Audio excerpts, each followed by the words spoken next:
बिस्मिल्लाहिर्रहमानिर्रहीम। अस्सलाम वालेकुम। ताबिरनामा चैनल में खुश आमदीद। ख्वाब में लंगड़ा होना।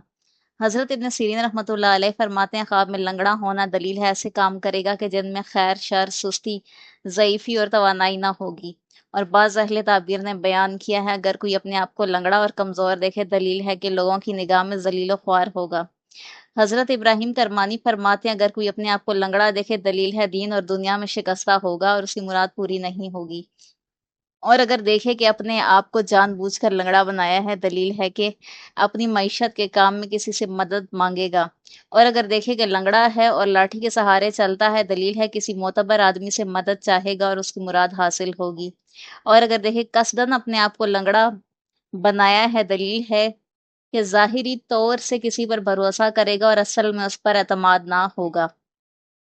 हज़रत जाबिर मग़रिबी रहमतुल्लाह अलैह फरमाते हैं, अगर कोई अपने आप को देखे कि दोनों पाँव से लंगड़ाता है और दोनों हाथों में लकड़ी पकड़कर चलता है, दलील है शादी खानादारी के शुगल में आजिज़ और दरमांदा होगा। और अगर देखे कि कांटे की वजह से जो उसके पाँव में लगा है चल नहीं सकता, दलील है इस आदमी के शर से अमन में होगा।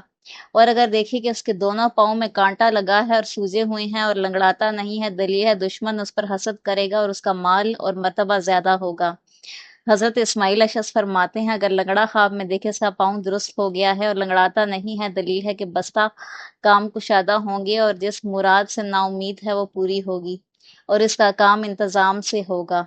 हज़रत जाफ़र सादिक अलैहिस्सलाम फरमाते हैं, ख्वाब में लंगड़ापन 5 वजह पर है। अव्वल कामों में सुस्ती, दोम नामुरादी, सोम दरवेशी, चहारम गमो अंधो, पंजम ऐशो इशरत का नुकसान।